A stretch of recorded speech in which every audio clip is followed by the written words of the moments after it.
inquiétante est en train de toucher le pays et notre circonscription résiste à cette vague. C'est une bataille titanesque qui est engagée dans tout le pays. Mais ici, nous sommes en position de l'emporter dimanche soir prochain. Nous avons amélioré les résultats en voix et en pourcentage par rapport à 2022. Et nous atteignons même un résultat supérieur à celui du second tour de la dernière fois en voix, ce qui nous place dans ces conditions favorables à l'emporter dimanche. Donc je veux remercier d'abord tous ceux et celles qui ont porté leur voix sur notre candidature, tous ceux et celles qui se sont engagés, cette dynamique que nous avons vue grandir au fur et à mesure de la campagne. Et puis évidemment, je veux appeler au plus large rassemblement de tous ceux et celles qui sont attachés aux valeurs de la République, aux valeurs de liberté, d'égalité, de fraternité, qui unissent notre peuple et que le Rassemblement national veut piétiner, auquel il ne se réfère pas, puisque évidemment son projet n'a rien à voir avec ces valeurs-là. Donc il y a besoin aujourd'hui de se rassembler largement pour assurer cette victoire.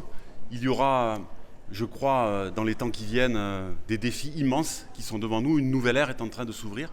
Il faudra y tenir sa place.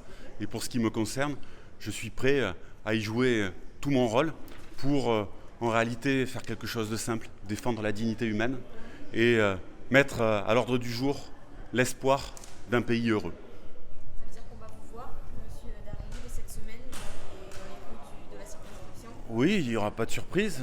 Comme je le fais depuis 7 ans, je serai dans les rues de la circonscription, aux portes des entreprises, dans tous les lieux où il y a de la vie et où il y a de l'espoir. Parce que c'est ensemble que nous allons changer les choses et je pense mettre à l'ordre du jour, encore une fois, un projet désirable pour notre pays. C'est de cela dont nous avons besoin. Et je pense que beaucoup de femmes et d'hommes sont inquiets du paysage qu'ils découvrent ce soir et ont envie d'y faire échec et de s'engager pour justement ouvrir des perspectives. Donc oui, je serai en campagne évidemment, mais bon, je vais faire le travail que je fais depuis longtemps, un travail de dialogue, d'écoute. On me connaît dans cette circonscription, un travail de rassemblement.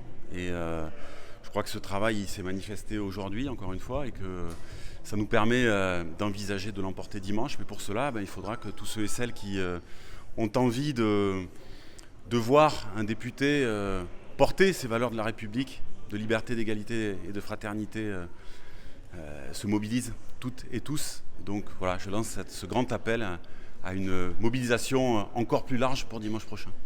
Le Rassemblement national arrive en tête à Fos, à Martigues, à Port-Saint-Louis, mais aussi dans l'ensemble de la circonscription. Vous allez avoir besoin des voix de la candidate macroniste. Vous l'appelez à reporter ces voix sur votre nom ?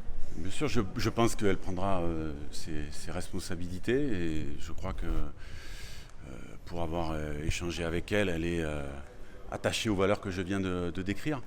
Et il me semble que les voix républicaines sont majoritaires sur la circonscription. Et donc, si on regarde le paysage et que nous nous rassemblons, et je crois que c'est une absolue nécessité, nous en sommes capables. Je crois que c'est tout à fait nécessaire parce que le danger est là, il est menaçant. Et donc, vous connaissez ce poème d'Aragon, quand les blés sont sous la grêle, fou qui fait le délicat. Rassemblons-nous largement. Voilà, on m'a confié la responsabilité d'être au second tour. C'est la 3e fois. Et je crois que nous allons gagner une 3e fois. Mais pour cela, effectivement, il faut que chacune et chacun, toutes les forces disponibles, toutes les énergies disponibles, qui sont, une nouvelle fois, je le répète, attachées à la dignité humaine, attachées à la lutte contre les discriminations, attachées à la liberté, à l'égalité, à la fraternité, se rassemblent. Donc voilà, allons-y et rendez-vous dimanche prochain.